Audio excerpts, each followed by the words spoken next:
وقلیل من عبادی الشکور. به نام الله بخشاینده مهربان.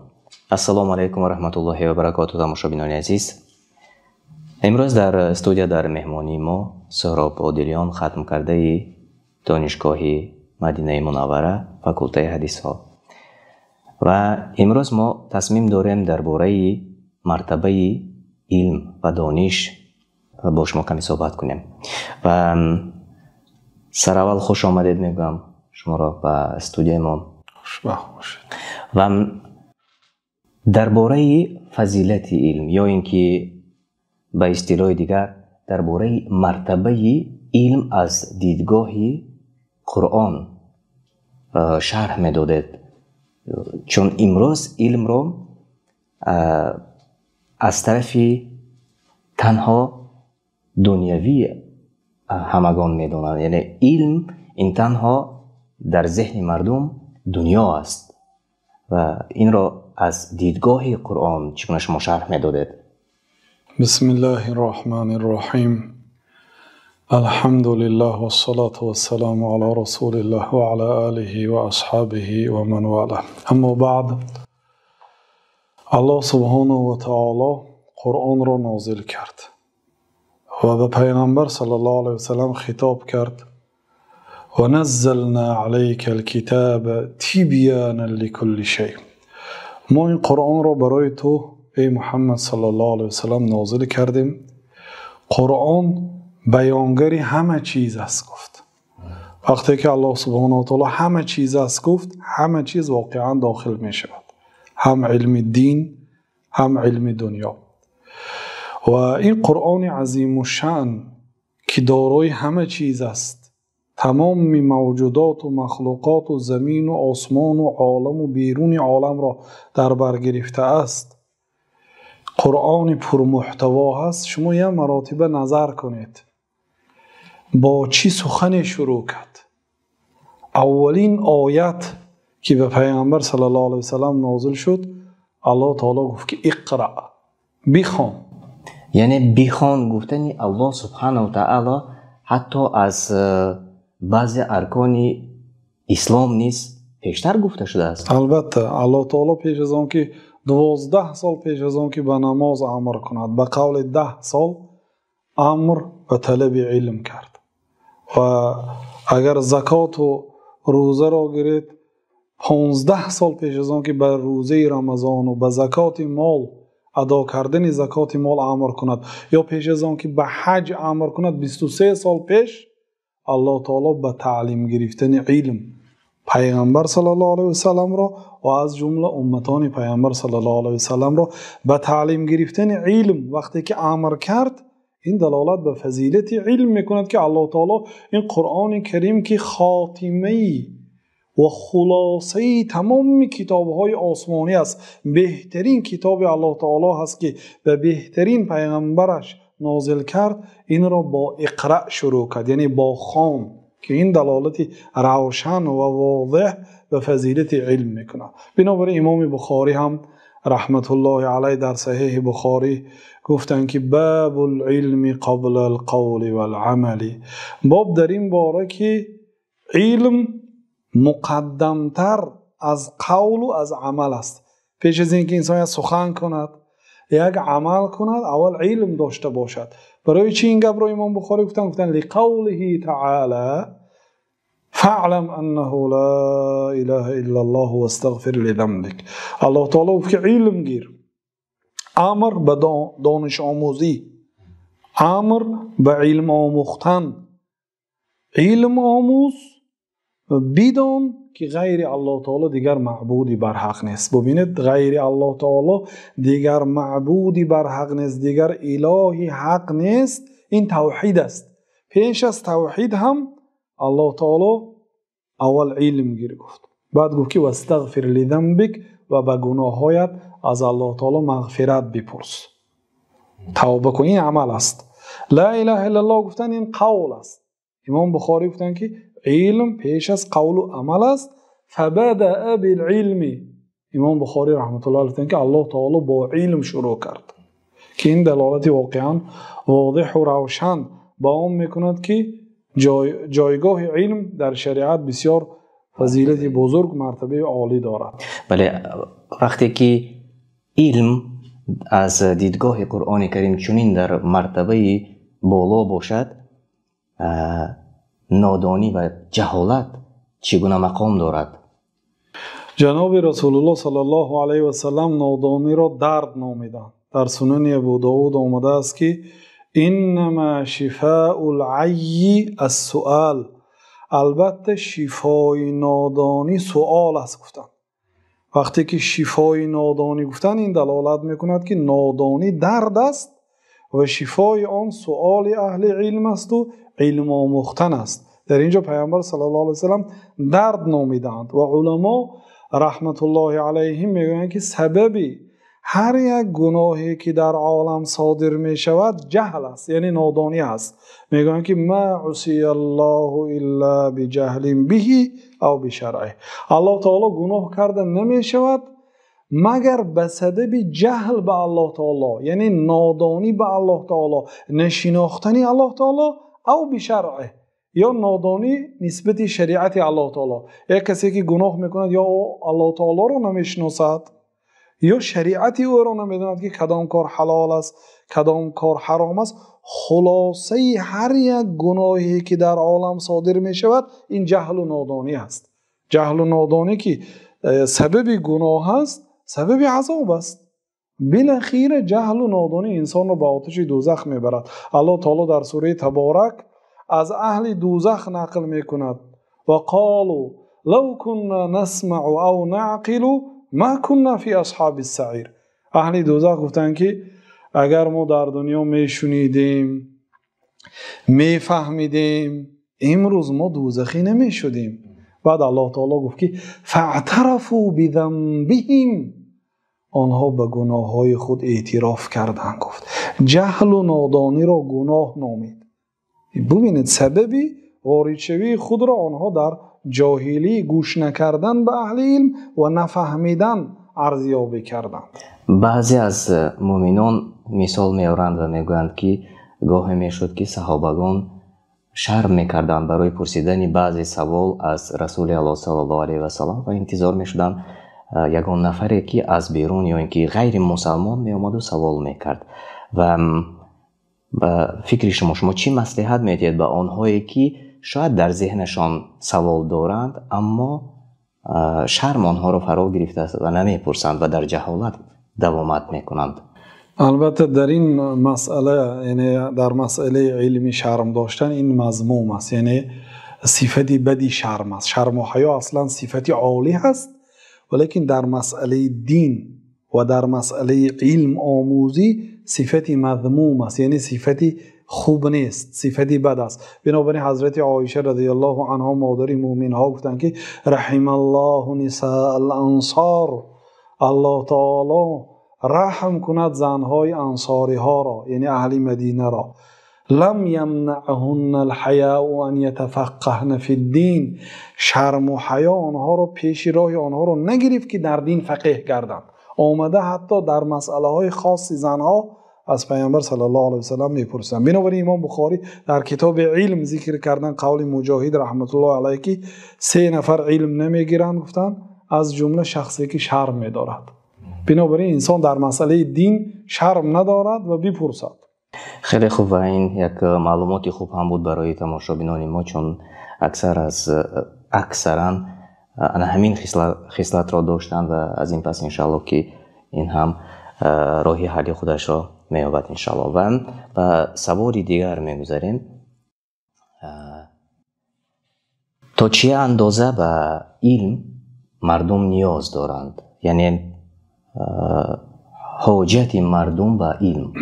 ابن القیم رحمت الله علیه میگویند که حاجت الناس الیه اعظم من حاجتهم الی الطعام و الشراب. حاجت مردم به تعلیم علم از حاجت آنها به طعام و شراب بزرگتر است. بنابراین امام احمد هم گفتند که انسان در یک شبانه روز 2 مراتبه یا 3 مراتبه نیاز به طعام و شراب دارد، اما در تمام احوالش به علم حاجت دارد. چگونه راه گردد، چگونه به کوچه براید، چگونه لباس پوشد، چگونه سلام دهد، چگونه علیک گیرد، چگونه طعام خورد، چگونه علم آموزد، چگونه خواب کند. همه این به علم محتاج است. بنابراین حاجت ما به علم بزرگ است. بنابراین پیامبر صلی الله علیه و سلم چه خیلی که مادر مومن ها ام سلمه رضی الله عنها روایت میکنند، میگن که کان رسول الله صلی الله علیه و سلم اذا صلى الصبح قال اللهم انی اسألك علما نافعا. وقتی که جناب رسول الله صلی الله علیه و سلم نماز بامداد را میخواندند هر روز، یعنی میگفتند که اللهم انی اسألك علما نافعا، پروردگارا من از تو علمی نافع میپرسم، علمی فایده دهنده و رزق پاک و عملی مقبول درگاه الهی. هر سحر از الله تعالی علمی نافع میپرسیدند که این دلالت به احتیاج مردم به علم نافع میکند. کس میتواند که خودش به واسطه از الله طلبی زیاد گردیدن علم کند. بله، الله تعالی پیامبر صلی الله علیه و سلم را در سوره طه امر کرد که وقل رب زدنی علما. ای پیغمبر، یعنی این خطاب به پیغمبر است و امتی پیامبر صلی الله علیه و سلم را در بر میگیرد. وقل رب زدنی علما، بگو پروردگار علم مرا زیاده گردان. حافظ ابن حجر رحمت الله علیه در شرح صحیح بخاری در فتح الباری گفتند که این آیت دلالتی روشن به فضیلت علم میکند، چون الله تعالی پیغمبرش را در یگان موضع قرآن به زیادشوی چیز امر نکرده است، به طلب زیادشوی چیز مگر برای طلب زیادشوی علم. ای پیغمبر بگو که پروردگار علمی مرا زیاده گردان. امر و سپارش از جانب الله تعالی به پیامبر صلی الله علیه و آله و به امتان ایشان است که هر سحر باید دعا کنند، هر روز باید دعا کنند که پروردگار علم ما را زیاد گردان. و این دلالت میکند که ما به علم به نهایت حاجتی بزرگ داریم.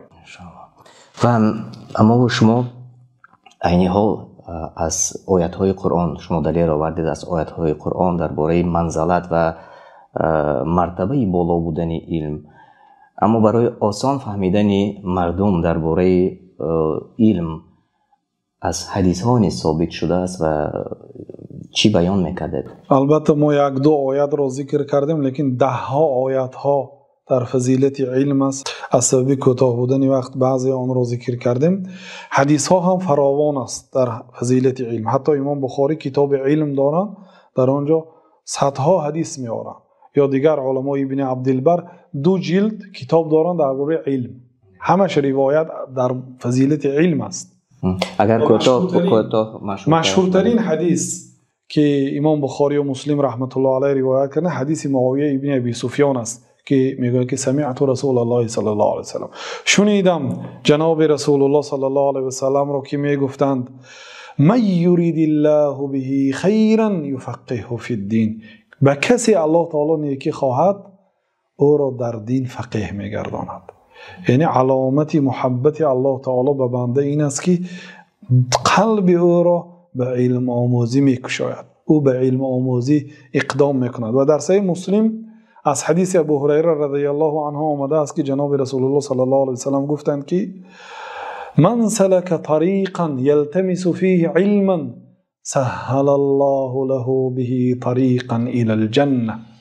کسی که یک راهی را طی میکند که در آن راه علم می آموزد، الله تعالی برای آن بنده راهی جنت را آسان میکند.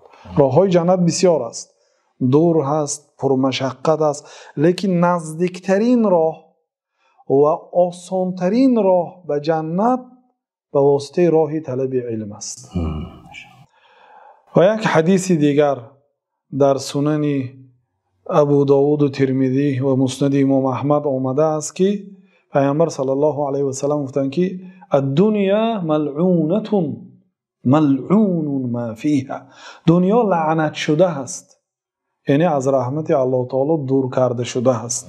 و ملعون ما فیها، و تمام چیزهایی که در دنیا هست آنها هم ملعون هست، یعنی از رحمت الله تعالی دور کرده شده است. الا ذکر الله و ما والا، غیر ذکر الله تعالی و هر چیزی که به ذکر الله تعالی نزدیک است از عبادت ها. و عالم و متعلم، و عالم هم از لعنت بیرون است و متعلم یعنی تعلیم گیرنده، طالب علم. یعنی راهی آسانترین راهی جستن علم، راهی آسانترین به وارد شدن به بهشت علم. و یک اگر چندگی انسان در یک شبانه روز 1 ساعت برای طلب علم وقت جدا کندم از لعنت بیرون میبراید، چون طالب علم میشود. از همه آسانترین این 4 نفر طالب علم شدن. اما امروز ببینید که بعضا حالت ها می شود که مردم برای شنیدن پند و نصیحت ها و شنیدن بعضی حدیث ها جدا کردن 15 دقیقه وقت خودشان را قیمت می شمارند. اما چنانه که شما این لحظه ها معلومات دادید، راه نزدیکترین برای داخل شدن به جنت الله تعالی از همه راه آسان بوده است و طلب علم بوده است. و وقتی کمتر است درباره بیایید از نگاه علما درباره علم چی میگویند، درباره مرتبه علم، درباره برتری علم. امام بخاری رحمت الله علیه در صحیح بخاری سخن حضرت عمر ابن الخطاب امیر مومنان را نقل کردند که حضرت عمر میگفتند تفقهوا قبل ان تسودوا. شما علم آموزید پیش از آنکه سید شوید. سید قوم یعنی رئیس قبیله، امیر، صاحب وظیفه و منصب. پیش از آنکه شوید شما علم آموزید. یعنی سید گفته رئیس های یگان کارخانه ها و رئیس های امروزه هم به همین عباره یا کلمه سید داخل می شوند. سید یعنی هر یک شخصی که محترم است، آبروی بلند دارد. پیش از آنکه شما سید شد علم آموزید، برای اینکه بعد سید شدن علم آموختن دشوارتر می شود. برای آنکه باید که زانوی ادب نزد اهل علم زند که هر کی این عمل را دیگر نمیتواند. بنابراین حضرت عمر از این نگاه گفتن. یا اینکه بعضی علما سخن حضرت عمر را چنین تفسیر میکنن که تفقهوا قبل ان تسودوا، علم آموزید پیش از آنکه سید شوید، یعنی سید خانواده شوید، همسر گیرید، عائله دار شوید، فرزنددار شوید. شما دیگه سید قوم هستید، سید خانواده هستید، شما دیگه مشغولی به دنیا هستید، دیگر طلب علم کردن شما مشکل می شود. بنابراین در ایام جوانی حضرت عمر گفتن که شما علم آموزید.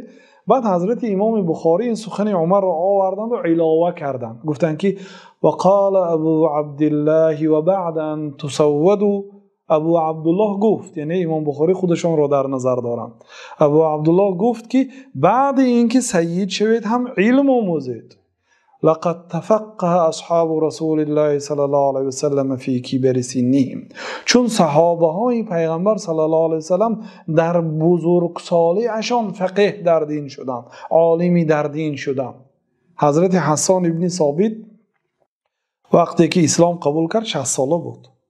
60 سال علم آموخت. در سن 120 سالگی از دنیا گذشت. همین گونه حکیم ابن حیزام هم در سن 60 سالگی اسلام آورد، در سن 120 سالگی از دنیا گذشت. 60 سال علم آموختن. بنابراین پیران سالها هم باید علم آموزند، چون علم آموختن بسیار ثواب عظیم دارد. حتی امام دارالهجرت امام ابو عبدالله مالک بن انس پرسیده شدند درباره مردی که بعد 1 ساعت کشته میشد، حکم قتل گرفته است، از عمر او چیز باقی نمانده است غیر 1 ساعت. فی ای عبادت یصرفها. همین 1 ساعت خود را در کدام نوع عبادت ها صرف کند؟ دعا کند، نماز خواند، چیکار کند؟ گفتند که طلب العلم، علم آموزد. گفتند که یا ابا عبدالله انه لا یعمل به. ای ابو عبدالله، آخر این آدمی که 1 ساعت عمر دارد وقتی که علم آموزد دیگر فرصت عمل کردن به علم ندارد، یا آن علمی که آموخت به دیگرها برای تعلیم دادن دیگر فرصت ندارد، چون کشته می شود. چگونه شما امر به طلب علم میکنید؟ گفتند که طلب العلم افضل من العمل به. ثواب طلب علم بزرگتر است از ثواب عمل کردن. بنابراین امام شافعی گفتند که طلب العلم افضل من صلاة النافله. طلب علم از نماز نافله بهتر است. شما وقتی که علم می آموزید شاید از علم شما هزارها و میلیونها انسانها استفاده برند، لیکن از نماز شما که نماز نافله است فقط شما بهره میبرید. بنابراین علم بزرگتر است. و امام احمد رحمت الله علیه گفتند که طلب العلم لا یعدلها شیء لمن صحت نیته. به طلب علم یگان عمل برابر نمی شود با اون شخصی که نیتش صحیح است. یعنی علم شرعی را با نیت خالص کدام انسانی که آموزد یگان عمل به این عمل برابر نمی شود به طلب علم. یعنی تشکر زیاد، الله پاداش نیکتان دهد و واقعا یک برنامه پر محتوا بود و از این بعد کس دیگر تفکر میکند چون گرفتن علم در همین مدت کوتاه ما هم از دیدگاه قرآن و هم از حدیث ها و هم بیانی گفته های علما کردیم و این مقامی علم اگر چنین بالا باشد می باید هر یک از ما و شما تفکر کنیم و درباره انشاءالله روزهای نزدیکترین کوشش میکنیم باز مفصل درباره تنها علم دنیوی و علم دنیوی از دیدگاه قرآن کریم انشاءالله اگر فرصت پیدا کردیم با شما مفصل با تماشاگران انشاءالله صحبت خواهیم کرد. یک بار دیگر یادرس میشم امروز در مهمانی برنامه ما سهراب عادلیان ختم کرده دانشگاه مدینه منوره فاکولته حدیث شریف بودند. تشکر زیاد و الله پاداش نیکتان دهد. سلامت باشید.